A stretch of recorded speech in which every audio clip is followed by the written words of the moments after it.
When we look back on the history of Japan, a variety of weapons come to mind. Among them, during the Kamakura era, swords of incredible length emerged. These were called the Ootachi, or large tachi.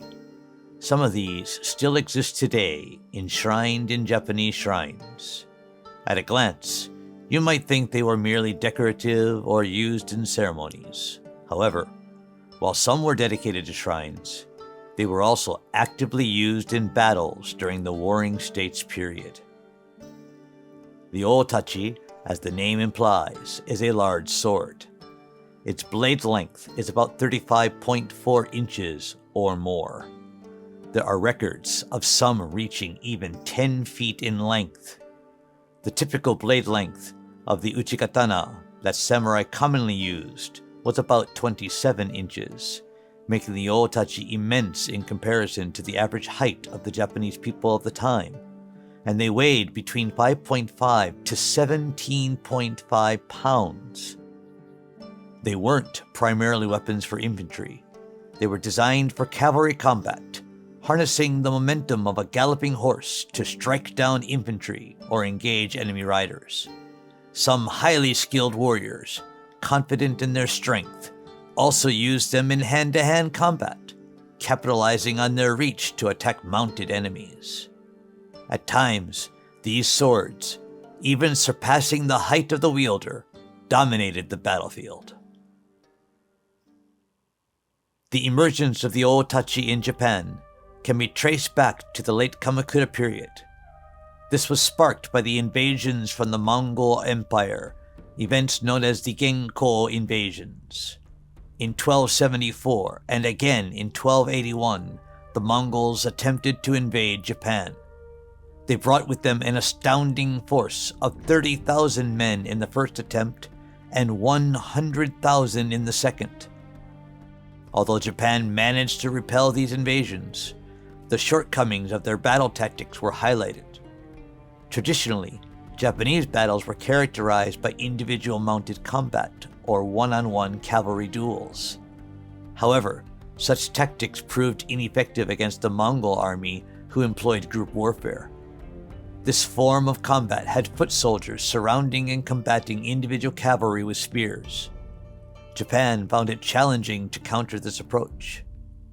Post-Genko, the strategy shifted from individual horseback combat to group warfare that emphasized mobility and the deployment of more foot soldiers.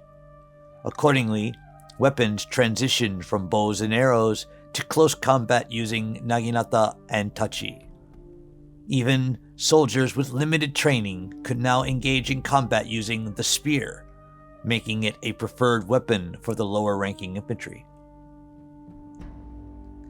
The swords used by higher-ranking samurai evolved too, becoming longer to engage multiple adversaries in group combat scenarios. As a result, the Ootachi, a sword exceeding 35.4 inches in blade length, made its debut. It's believed that the Ootachi was influenced by the large Seiryuto, or blue dragon sword, used by the Mongol forces to mow down infantry. So you might be wondering, how did the samurai handle such a massive sword? The privilege of owning an Ootachi was reserved for high-ranking samurai. Because the Ootachi was challenging to handle by one person, in actuality, these samurai had their attendants carry it for them on the battlefield. When it came time to use the sword, the attendant either drew it from its scabbard for the samurai, or the samurai would draw it themselves with the attendant holding the sheath. In instances where the samurai drew the blade themselves, they might discard the sheath right there on the battlefield. While there are tales of styles where the samurai would wear the Ootachi on their waist and draw it themselves, it's said that such techniques required a great deal of expertise. Hearing this, you might question its practicality in battle. But there were reasons beyond utility for the samurai to wield this weapon on the battlefield. One such reason was to display their status and power. By having attendants carry their sword, they could showcase their high social rank. The sheer weight and size of the Ootachi made it a challenge to wield, so being able to handle such a sword became a status symbol in itself. Moreover, its length made intricate and swift movements challenging, and one had to be cautious when using it to avoid harming their allies. Therefore, to effectively use the Ootachi, both physical strength and mastery in swordsmanship were essential. The Ootachi experienced a rapid surge in popularity, but as conflicts began to wane and the Muromachi shogunate established a more stable political environment, the production started to decline. One reason for the Ootachi's short-lived popularity is believed to be the increasing use of the naginata and spears by infantry to counter the attacks from mounted samurai. This shift made combat on horseback less advantageous. Consequently, Uchi-katana, with a blade length of around 24 inches in length, began to be mass-produced. However, it's not as if the Ootachi completely disappeared from history.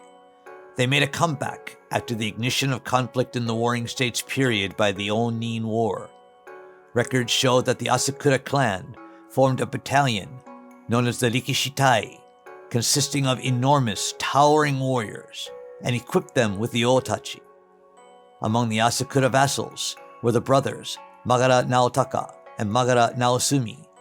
Both wielded massive Ootachi, roughly 63 inches in length, and were prominent in the Battle of Onegawa in 1570. Though they were eventually slain, their legendary swords, known as Taro Tachi and Jiro Tachi, are still remembered today. These blades are on display at the Atsuta Shrine Treasure Museum. The Atsuta Shrine is also renowned for enshrining the divine sword, Kusanagi no Tsurugi. Nevertheless, the number of individuals capable of wielding the Ootachi was limited, preventing it from becoming a mainstream weapon. However, due to its immense power and show of force, some warriors during the Muromachi to late Warring States period favored its use, and certain feudal lords even formed squads dedicated to the Ootachi. Currently, Japan has several great swords that are considered masterpieces known as Ootachi. One of these is called the Nene Kirimaru, believed to have been used to vanquish monsters. This sword is housed at the Nikko Futarasan Shrine in Nikko City, Tochigi Prefecture. The total length of this sword is 127.6 inches, with a blade length of 85.3 inches, and it weighs an astounding 53 pounds, making it one of the largest Ootachi in Japan. Due to these characteristics, it's believed to have been forged as an offering. The origin of the name Nene Kirimaru stems from a legend.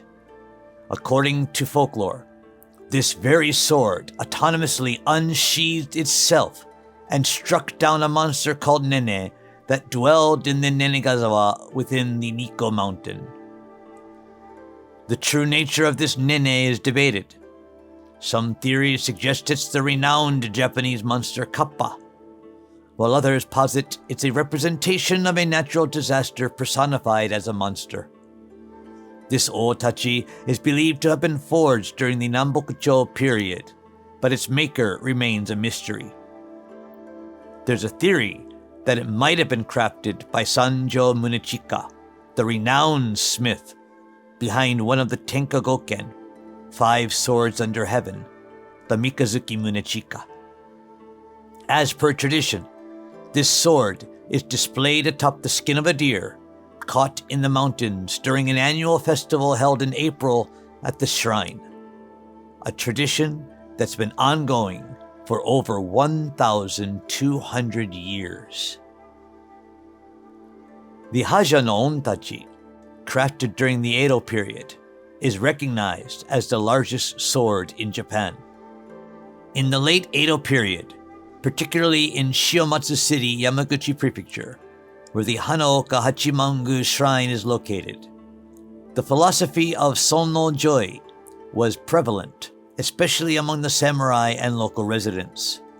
Sonno Joi, emphasized revering the emperor as the center of governance and was also an insular ideology, advocating for the expulsion of foreigners from Japan. Around this time, Japan faced the significant event known as the Arrival of the Black Ships, led by the American naval officer Matthew Perry. This heightened a sense of vulnerability in Japan against potential foreign invasions, further fueling the spread of this philosophy, which was in stark contrast to the views of the Edo shogunate, who held political power and were moving toward opening the country. In 1859, to commemorate the 1150th anniversary of the Hanaoka Hachimangu Shrine, a grand festival was planned. Coinciding with this event, a sword was commissioned to be forged with the intention to dispel malevolence and build a peaceful society. This sword, made to represent Haja Kensho, overcoming evil and showcasing the righteous path, measures an astounding 136 inches in blade length, approximately 183 inches in total length, and weighs around 165 pounds.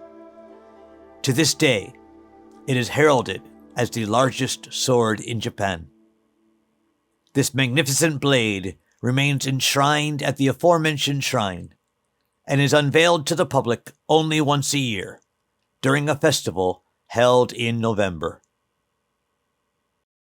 We hope you enjoyed this exploration into the world of Japanese swords. Don't forget to like, share, and subscribe for more exciting content about the history of Japanese swords. Until next time, sayonara.